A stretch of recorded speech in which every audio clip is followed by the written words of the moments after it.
The autumn sun cast long shadows across the dusty main street of Williamsburg, Colorado Territory. 1872. As Olivia Garland clutched the crumpled letter in her trembling hand, the words of banishment from her family burning deeper than the scarlet letter they'd all but sewn to her chest. 6 months with child, unmarried and now utterly alone, she watched the stagecoach that had delivered her to this remote mining town disappear into the distance, carrying away her last connection to the life she'd known in Boston. Olivia smoothed her travel-worn dress over her swollen belly, trying to appear dignified despite the disapproving glances from townsfolk who could read her situation at a glance. Her once respected family name meant nothing here. The boarding house she'd been promised lodging in had mysteriously found itself full upon seeing her condition, leaving her standing in the street with only a carpet bag containing her few remaining possessions. "Madam, you look like you could use some assistance," came a deep voice from behind her. Olivia turned to find a tall man with sun-weathered skin and kind eyes watching her with concern rather than judgment. His boots were dust-covered, his clothes practical but clean, and despite his rugged appearance, there was something immediately trustworthy in his expression. "I'm Isaiah Jenkins," he said, removing his hat. "I own the livery stable at the edge of town. Couldn't help but notice you've been left somewhat stranded." "Olivia Garland," she replied, fighting to keep her voice steady. "I was to stay at Mrs. Hollister's boarding house, but it seems my accommodations have been reconsidered." Isaiah's gaze briefly flickered to her midsection before returning to her face, his expression unchanging. "Mrs. Hollister can be particular about her guests. There might be other options in town, though places are scarce since the new silver vein was discovered." Olivia blinked back tears of frustration. "I've come west to start anew, Mr. Jenkins. My family in Boston has made it clear I'm no longer welcome in their home." Something in his eyes softened. "Miss Garland, I have a small cabin on my property. It's simple but sound. You're welcome to use it until you find more suitable arrangements. I couldn't possibly impose, it's no imposition. It's sitting empty and winter's coming. No one should be without shelter, especially." He trailed off, gesturing vaguely toward her condition. Olivia studied him, searching for ulterior motives but finding only sincerity. With few options and the sun beginning to set, she made her decision. "That's very kind of you, Mr. Jenkins. I can pay a fair rent." "We can discuss that after you've settled in," he said, reaching for her carpet bag. "My wagon's just down the street." As they walked, Olivia noticed the curious glances from townspeople, some disapproving, others merely interested in the newcomer. She held her head high, determined not to show how deeply their judgment cut. "Don't mind them," Isaiah said quietly. "Small towns run on gossip, but they'll find something new to talk about soon enough." His wagon was simple but well-maintained, with a sturdy horse waiting patiently in the traces. Isaiah helped Olivia up onto the seat with a gentle hand at her elbow, then loaded her carpet bag into the back. As they rode through town and toward the outskirts, Olivia caught glimpses of the life she was entering: the general store, saloon, and church that formed the backbone of western towns. The mix of proper buildings and hasty constructions that spoke of Williamsburg's growth from mining camp to established settlement. "Have you lived here long, Mr. Jenkins?" she asked, breaking the silence between them. "Going on 5 years now," he replied. "Came west after the war looking for a fresh start, same as many folks. And you found it here." A small smile crossed his face. "I believe I did. There's something honest about building something from nothing." They turned onto a dirt road that led away from town, eventually arriving at a modest but well-kept property. The livery stable was the largest structure, with corrals extending behind it containing several horses. A small house stood nearby, and just beyond it, partially obscured by cottonwood trees, was a cabin. "That will be yours," Isaiah said, nodding toward the cabin. "It's not much, but it's solid. Used to house my assistant before he moved on last spring." He helped her down from the wagon and carried her bag as they walked toward the cabin.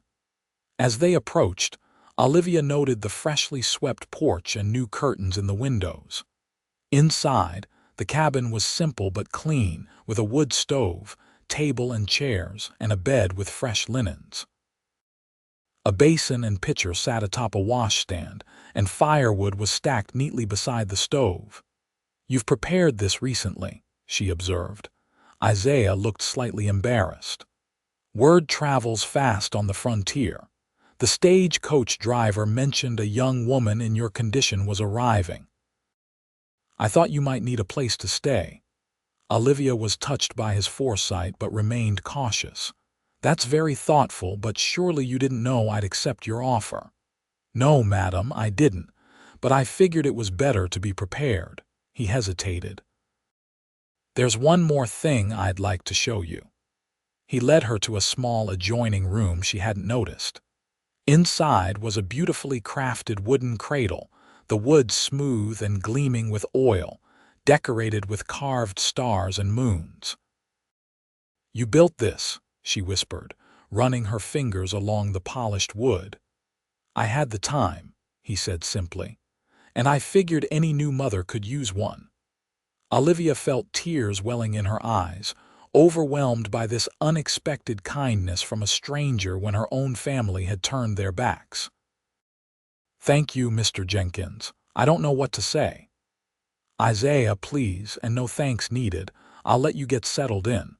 There's stew on the stove and bread in the cupboard. I'm just across the way if you need anything." After he left, Olivia sank onto the edge of the bed, one hand resting on her belly where the child moved within her. For the first time since receiving her family's letter of banishment, she allowed herself to cry not just tears of sorrow, but of relief at finding unexpected kindness at the end of her long journey. The next morning dawned clear and cold. Olivia woke early, having slept better than she had in weeks despite her unfamiliar surroundings. After washing and dressing, she stepped outside to find Isaiah already at work in the corral, leading a chestnut mare through paces. "Good morning," she called, wrapping her shawl tightly around her shoulders against the morning chill. He looked up, smiling. "Morning, Miss Garland. Sleep well. Better than expected, thank you." She approached the corral fence. "I wanted to discuss my situation. I can't accept charity indefinitely. I need work." Isaiah leaned against the fence post. "What skills do you have?" "I was educated as a lady," Olivia admitted, "which unfortunately means my practical skills are limited. I can read, write, keep accounts, play piano, and do fine needlework." He considered this. Town's growing fast, might be work at the general store or assisting the schoolteacher, though. His eyes flicked to her midsection. "Some folks might be hesitant." "Because of my condition," she said bluntly. "Yes, it's not fair, but it's the reality." Olivia straightened her shoulders. "I'm not afraid of judgment, Mr. Jenkins. I've already faced the worst from those who claim to love me." Something like admiration flickered in his eyes. "In that case, I could use someone to help with my accounts and correspondence.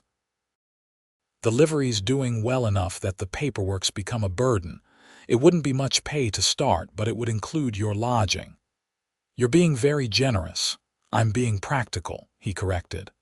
"I need the help and you need work. Nothing more complicated than that." But they both knew it was more complicated.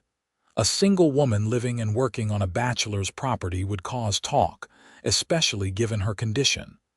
Yet Olivia found herself caring less about that than she might have expected. "When would you like me to start?" "No time like the present." "Let me show you the books after breakfast." Over the following weeks, Olivia settled into a routine at the livery. Isaiah's accounting system was rudimentary but functional, and she took satisfaction in organizing it more efficiently. She also discovered that Isaiah's business extended beyond the livery. He bred and trained quality horses, selling them throughout the territory. The townsfolk of Williamsburg regarded her with varying degrees of curiosity and disapproval. Some, like Reverend Porter's wife, made a point of crossing the street to avoid her. Others, including Dr. Adams and his wife Martha, were kinder, with Martha visiting occasionally to check on Olivia's health and bringing hand-me-down baby clothes. Isaiah, for his part, maintained a respectful distance while ensuring Olivia had everything she needed. He worked from sunrise to sunset, caring for the horses and handling the business of the livery. In the evenings, they often shared simple meals, during which Isaiah would tell stories of his experiences in the West, tales of cattle drives, mining camps, and the diverse characters he'd encountered.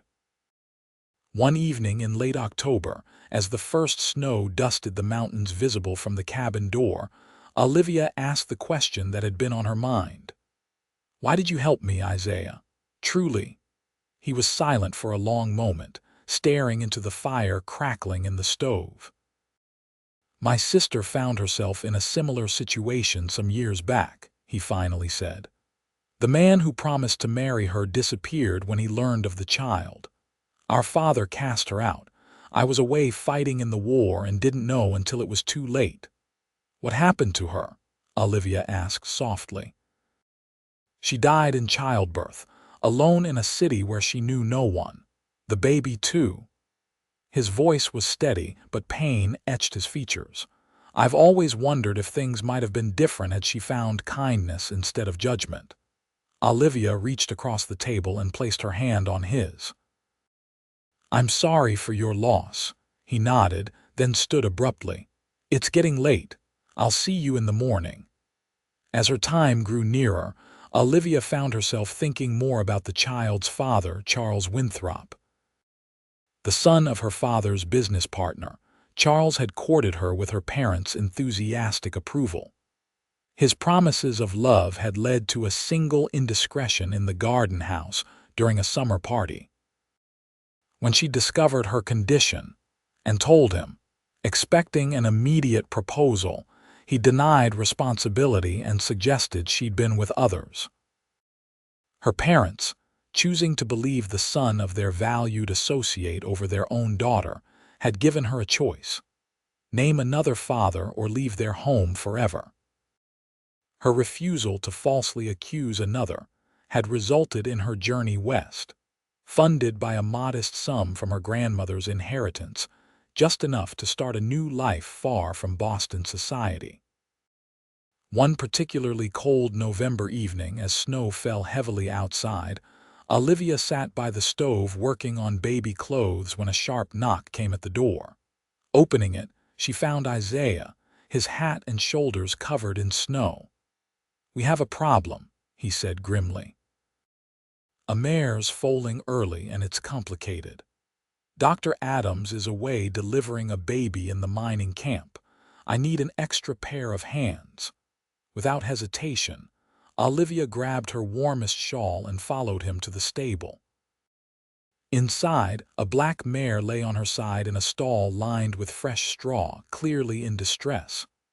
"What do you need me to do?" Olivia asked, pushing up her sleeves. "Hold her head, keep her calm," Isaiah instructed, moving to the mare's hindquarters. "Talk to her, let her know she's not alone."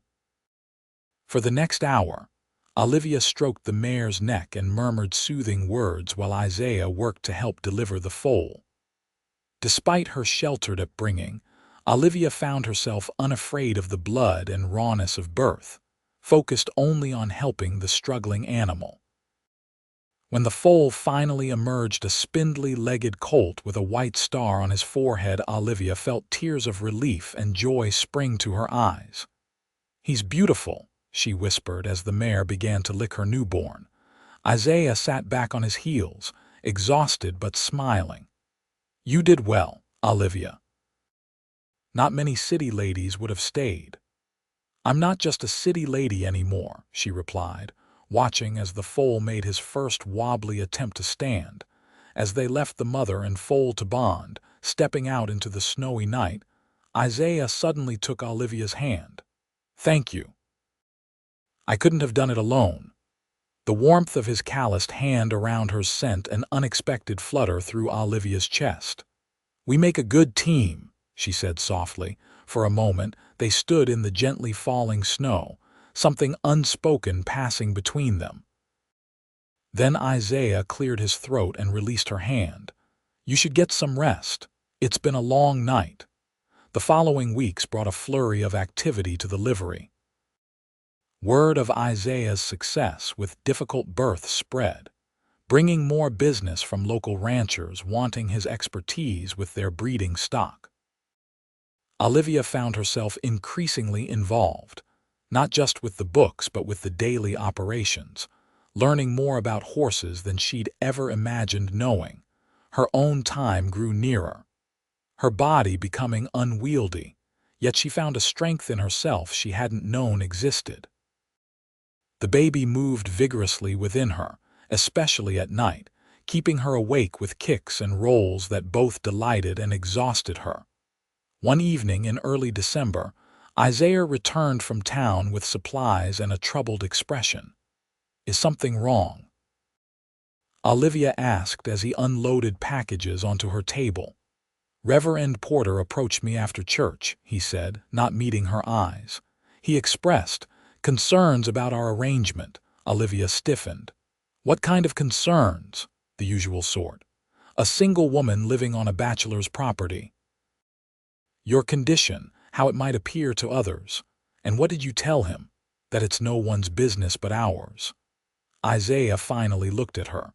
But he's not entirely wrong, Olivia. People talk. They might assume things about us, about you. Let them talk, she said firmly. I've already lost everything to gossip and judgment. I won't let it dictate my life again. Isaiah studied her for a long moment. You've changed since you arrived, for better or worse. A slow smile spread across his face. Definitely for better. You're stronger than you know, Olivia Garland. That night, alone in her cabin, Olivia reflected on Isaiah's words and the growing feelings she couldn't deny. In the few months she'd known him, Isaiah Jenkins had shown her more kindness and respect than any man she'd ever known, including Charles. But she was in no position to consider romantic feelings, not with her child's birth imminent, and not when her presence was already causing Isaiah difficulty in town. A week later, on a clear, cold morning, Olivia woke to the first pains of labor. She tried to ignore them, continuing with her morning routine, but by midday, there was no denying what was happening. When Isaiah came to check on her, finding her braced against the table during a contraction, he immediately sent his young, stable hand for Dr. Adams and Martha. They might not make it back in time, Olivia gasped as another pain gripped her. The doctor could be anywhere in the territory. Then we'll manage, Isaiah said with more confidence than he felt. I've delivered countless foals. The principle can't be that different. Despite her pain, Olivia laughed. I appreciate the sentiment, but I'd rather not be compared to a mare. As the afternoon wore on, the pains intensified.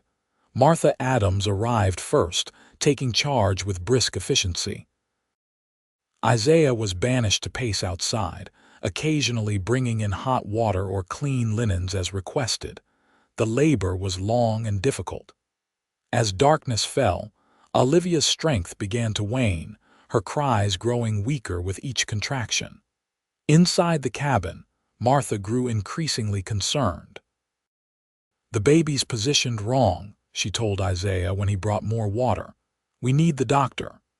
He's still not back, Isaiah said, his face drawn with worry as he glanced at Olivia's pale face. What can I do? Martha hesitated, then spoke quietly. I've assisted with many births, but this is beyond my experience. if the doctor doesn't arrive soon." She didn't need to finish the sentence. Isaiah remembered all too clearly what had happened to his sister. "Olivia," he said, approaching the bed and taking her hand, "you need to hold on. You're the strongest person I know. Fight for yourself and for your child." Her eyes, glazed with pain, focused on his face. "If I don't survive, don't say that," he interrupted fiercely. "You will survive, and so will your baby, I promise you." As if in answer to a prayer, they heard the sound of hoofbeats approaching rapidly. Moments later, Dr. Adams burst through the door, removing his coat as he approached the bed. "Just in time, I see," he said after a quick examination. "Martha, I'll need your help. Mr. Jenkins, perhaps you'd be more comfortable waiting outside." Isaiah reluctantly left, but not before squeezing Olivia's hand one last time. "Remember what I said. You're stronger than you know." Outside in the cold night, Isaiah paced for what seemed like hours, the sounds from within the cabin occasionally making him wince. He found himself praying something he hadn't done with sincerity since the war, asking not just for Olivia's survival, but for a chance to tell her all the things he'd left unsaid. Finally, a new sound pierced the night, the cry of a newborn, strong and indignant. Isaiah froze mid-step, his heart pounding as he waited for Dr. Adams to appear. When the door finally opened, the doctor's tired face broke into a smile. "Mother and son are both doing well, Mr. Jenkins. She's asking for you." Isaiah entered the cabin to find Olivia propped up in bed, exhausted but radiant, a small bundle cradled in her arms. When she looked up at him, her smile made his heart stutter. "Isaiah, meet Henry," she said softly, adjusting the blanket to reveal the tiny red face of her son. He approached carefully, overwhelmed by the perfection of the tiny being and the surge of protectiveness he felt for both mother and child.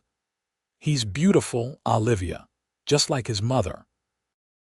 The look that passed between them held all the words they hadn't yet spoken: gratitude, affection, and something deeper that neither was ready to name. The weeks following Henry's birth brought new rhythms to life at the livery.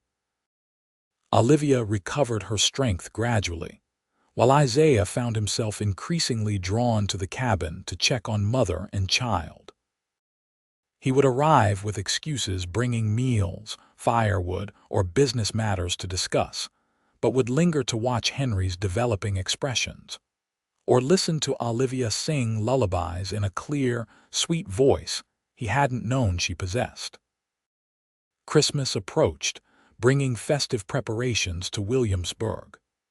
Despite her status as an unwed mother, Olivia found that Henry's arrival had softened some attitudes in town. Martha Adams had spread word of Olivia's difficult birth and courage, and several women from the community visited, bringing small gifts for the baby. Isaiah, watching this gradual acceptance, felt pride in Olivia's quiet dignity, and the way she faced the town with her head high, her son in her arms. On Christmas Eve, snow fell gently as Isaiah knocked on Olivia's door, his arms full of packages. "Merry Christmas," he said as she opened the door. Henry nestled against her shoulder. "You shouldn't have brought gifts," she protested as he set the packages on the table. "Nothing extravagant," he assured her. "Just a few things I thought you and Henry might need."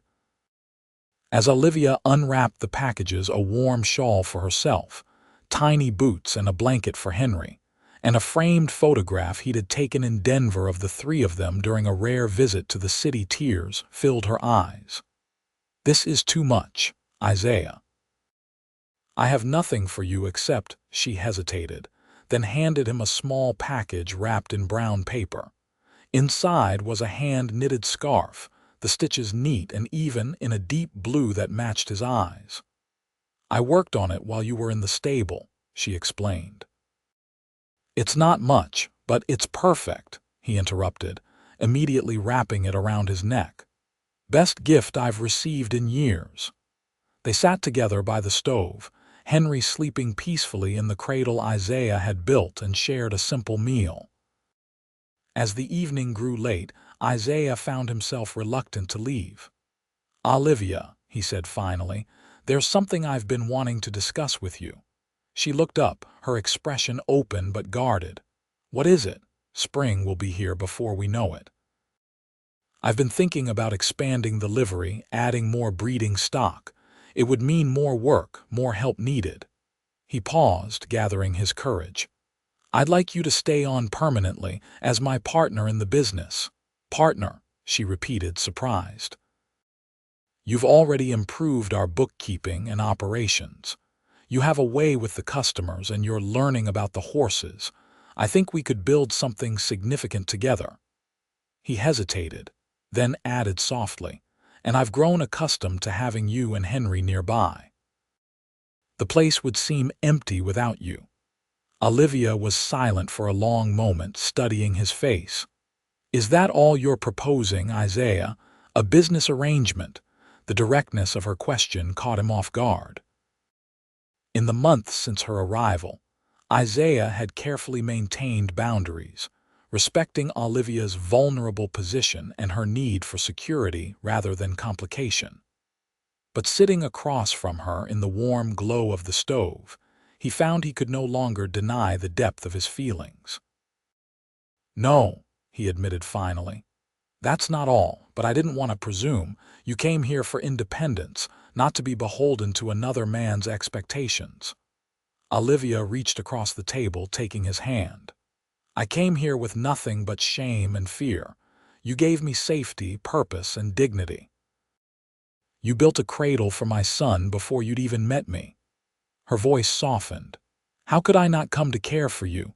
Isaiah's heart thundered in his chest as he clasped her hand. "I've never met anyone like you, Olivia. Your courage, your grace under the worst circumstances. I find myself thinking of you and Henry as family." "And is that what you want? For us to be your family, more than anything," he admitted. "But I know it's soon and you've been through so much. I don't want to rush you." Olivia smiled, a new confidence in her expression. "Isaiah Jenkins, in the past year I've been disowned by my family, traveled across the country alone while with child, built a new life in a town where most people initially shunned me, and given birth. I think I know my own mind and heart." She stood and moved around the table, still holding his hand. When she was beside him, she gently touched his face, turning it up toward hers. "Ask me properly," she whispered. Isaiah rose to his feet, taking both her hands in his. "Olivia Garland, would you do me the honor of becoming my wife? Let me be a father to Henry and a husband to you. Let me love you both for the rest of my days." Her answer was a kiss, soft and sweet, that held the promise of all the tomorrows they would share. They were married on New Year's Day, 1873, in a small ceremony at the church in Williamsburg. Despite the gossip that had initially surrounded Olivia's arrival, many townspeople attended, curious to witness the union of the respected livery owner and the mysterious Eastern woman with the infant son. Dr. Adams stood as witness for Isaiah, while Martha supported Olivia. Henry, dressed in a christening gown Martha had sewn, slept peacefully in Olivia's arms throughout the ceremony, waking only when Reverend Porter pronounced them man and wife, and the congregation erupted in applause. That evening, after settling Henry in his cradle, now moved to the master bedroom of Isaiah's house, Olivia found her new husband on the porch, gazing at the star-filled winter sky. "Any regrets?" she asked, joining him. Isaiah pulled her close, enveloping her in his warmth. "Not a single one. You. Only that I didn't meet you sooner." She leaned into his embrace. "But perhaps we each needed our separate journeys to be ready for this one." "I believe you're right," he agreed, brushing a kiss against her temple. "And now we have a lifetime to write the rest of our story together." As winter gave way to spring, the Jenkins family settled into their new life together. The livery prospered under their joint management, with Isaiah handling the horses and training while Olivia managed the business aspects and customer relations. Her refined Eastern manners proved surprisingly effective in negotiations with wealthy Denver businessmen looking for quality stock, while Isaiah's reputation for honest dealing kept local customers loyal. Henry thrived, growing from a solemn newborn into a cheerful, curious infant who delighted in watching the horses from the safety of his mother's arms. Isaiah took to fatherhood with natural ease, often carrying Henry in a sling across his chest while working around the stable, narrating his activities to the attentive baby. In April, a letter arrived from Boston, the first communication from Olivia's family since her departure.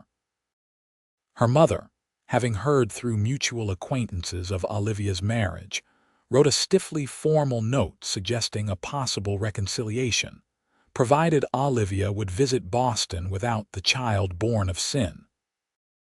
Isaiah found Olivia on the porch that evening, the letter crumpled in her hand, her expression troubled.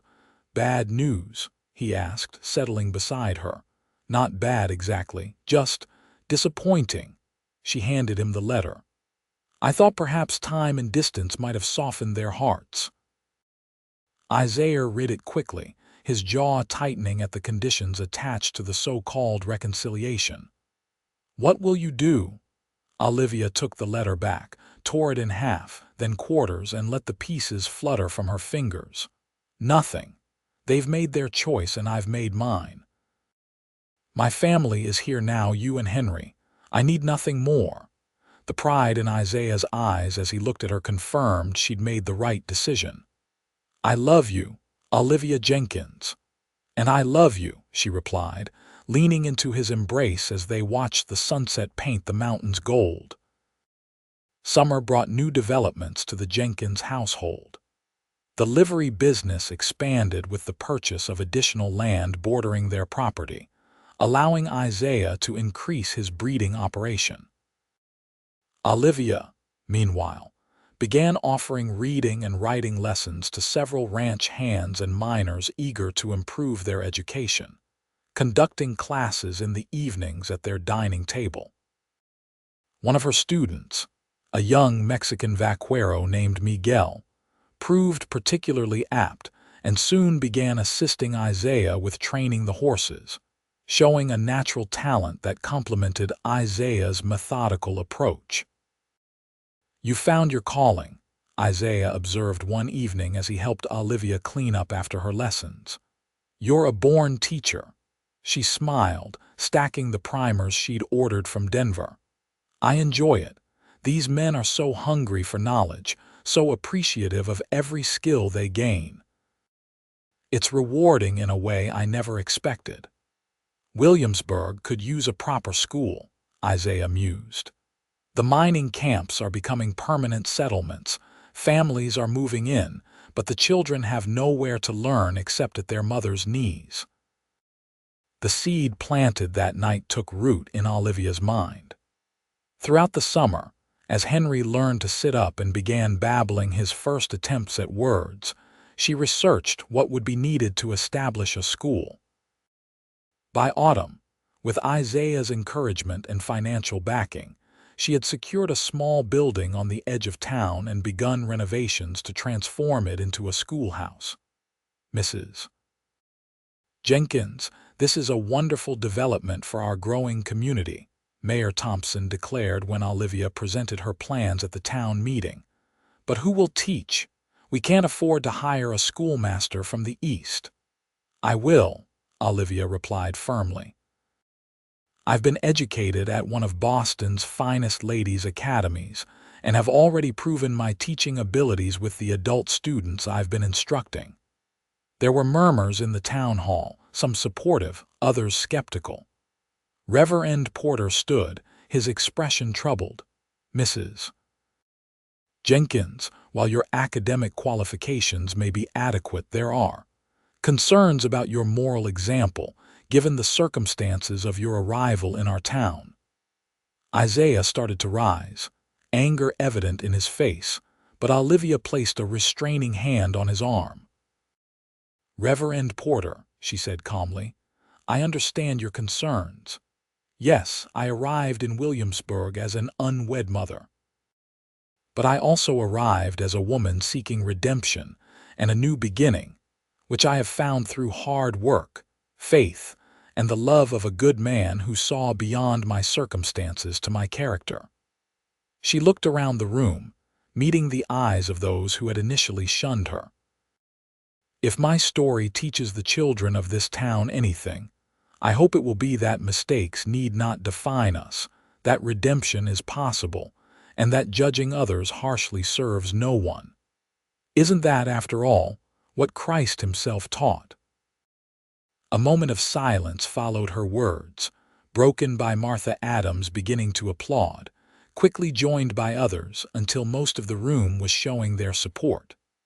Mayor Thompson called for a vote, and the proposal passed with a comfortable majority. As they drove home that evening, Isaiah took Olivia's hand, his expression proud. "You were magnificent tonight. I've never heard Reverend Porter rendered speechless before." Olivia laughed, but her eyes were serious. "I meant what I said, Isaiah. I'm not ashamed of my past anymore. It led me here, to you and this life we're building." He squeezed her hand. "And what a life it's becoming." The Williamsburg School opened its doors in October 1873, with 12 students ranging from 6 to 15 years of age. Olivia proved to be a natural teacher, firm but kind, demanding excellence while nurturing each child's unique talents. Even Reverend Porter was eventually won over when his youngest daughter, previously shy and withdrawn, blossomed under Olivia's tutelage. Meanwhile, Henry continued to grow, taking his first wobbly steps on Christmas Day, much to his parents' delight.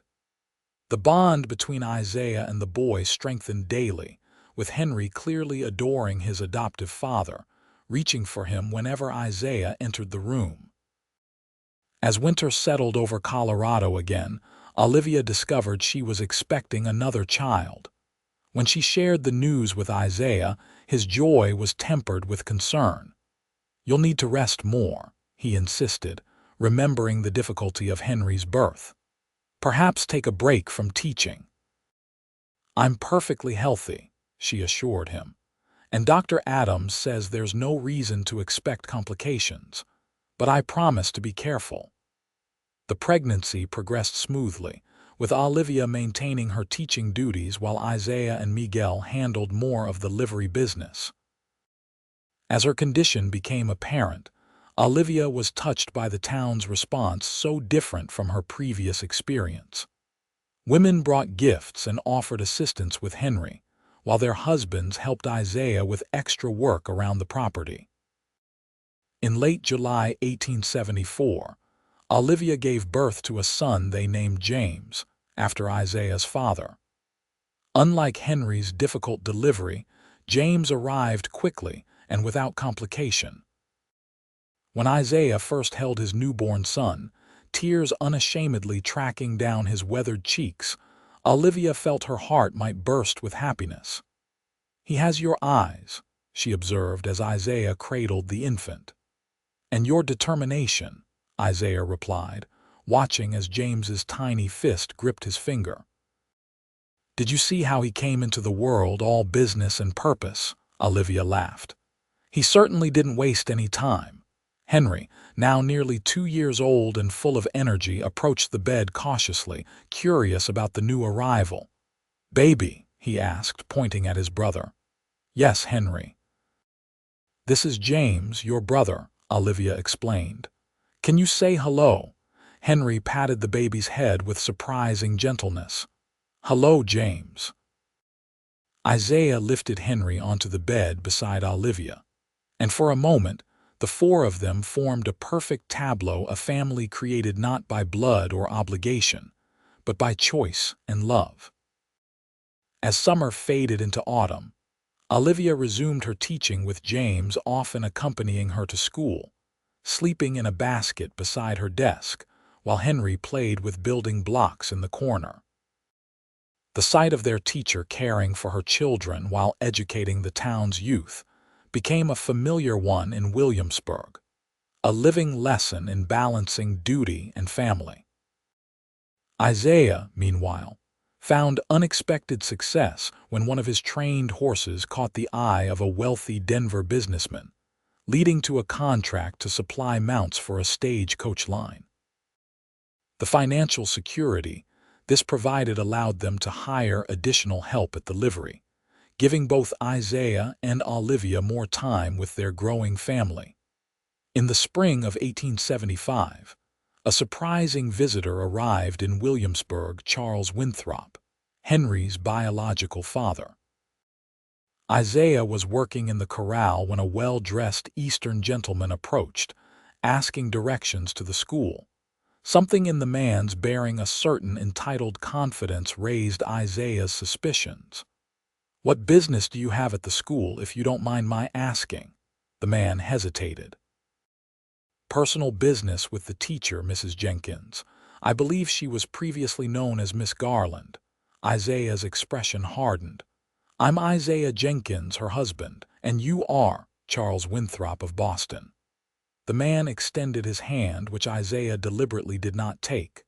"I'm an old acquaintance of your wife's." "I know exactly who you are, Mr. Winthrop," Isaiah said coldly. "What I don't know is why you're here after nearly 3 years of silence."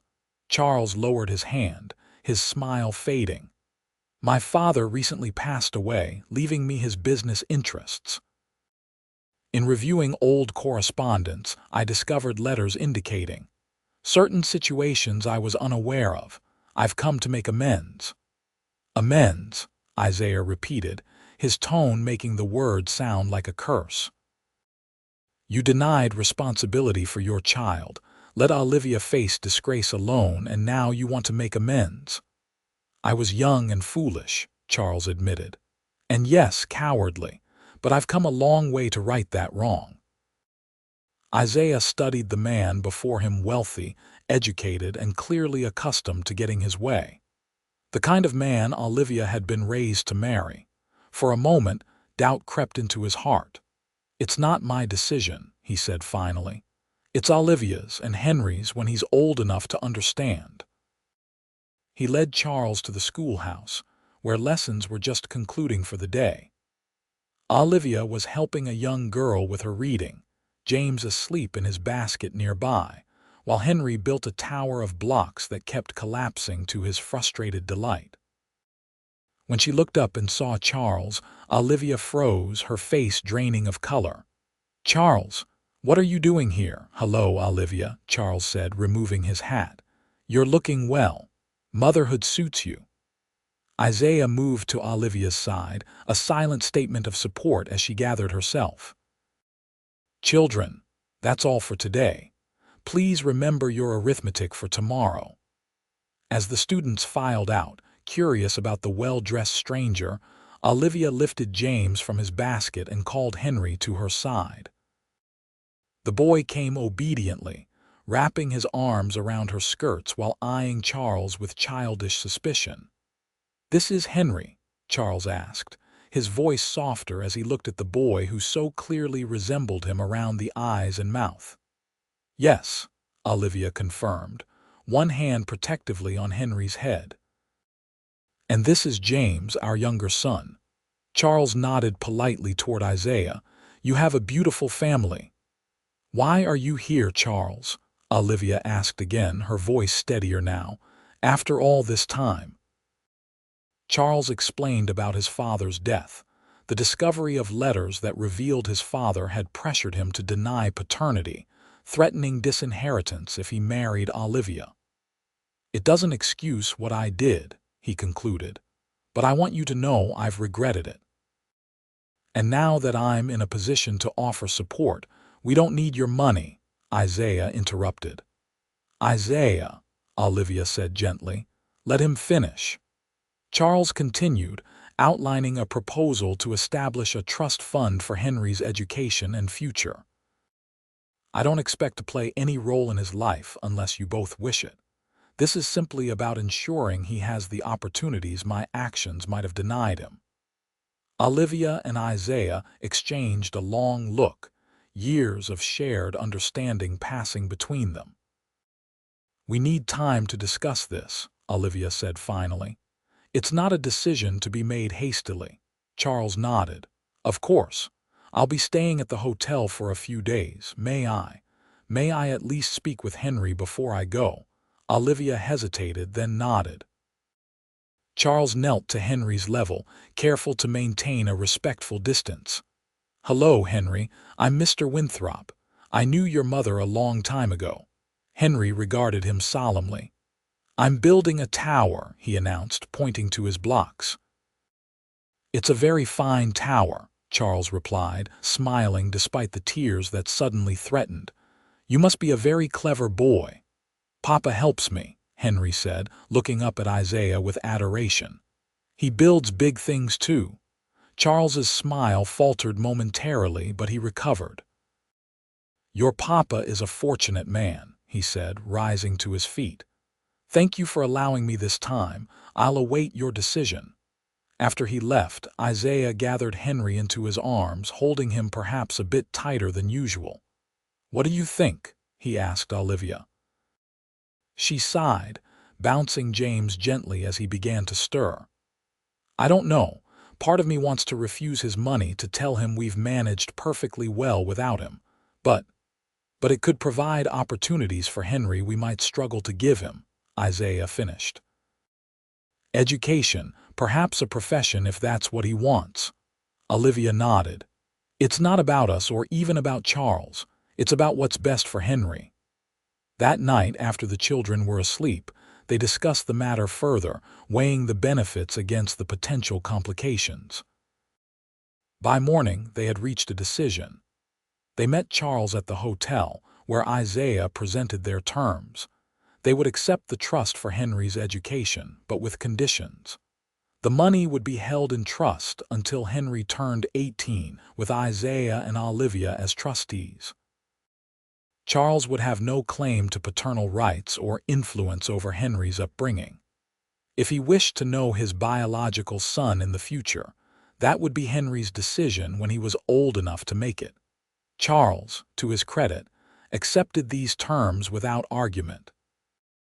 "You're good parents," he told them. "Better than I would have been 3 years ago. I just want to do what's right, even if it's belated." Before leaving Williamsburg, Charles visited the livery, admiring Isaiah's operation and the quality of his horses. The two men would never be friends, but they reached a kind of understanding, bound by their concern for Henry's welfare. As they watched Charles's eastbound stagecoach disappear in the distance, Olivia leaned against Isaiah's shoulder. "Did we make the right decision?"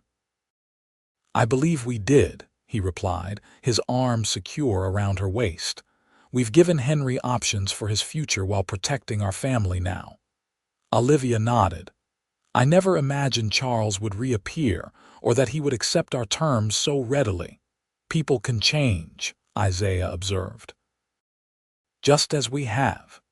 The years that followed brought both challenges and joys to the Jenkins family. Williamsburg grew from a mining settlement into a proper town, with Olivia's school expanding to require additional teachers. Isaiah's livery and breeding business flourished, becoming one of the most respected in Colorado territory. Henry and James were joined by a sister, Elizabeth, in 1876, completing their family. The 3 children grew up surrounded by horses and books, equally at home in the stable or the schoolroom. Henry, knowing from an early age that Isaiah was not his biological father, nonetheless considered him his true parent in every way that mattered. In 1880, Charles Winthrop visited again, this time with his wife and young daughter. 8-year-old Henry, prepared by his parents for the meeting, was politely curious about this Eastern relative who resembled him.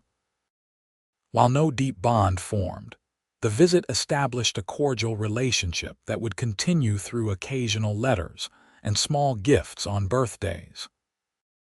One evening in the summer of 1885, Olivia found Isaiah sitting on their porch, watching their children play with the new foal in the yard, Henry, now a tall, thoughtful teenager, James, a mischievous 10-year-old, and Elizabeth, a precocious 9-year-old with her mother's determination.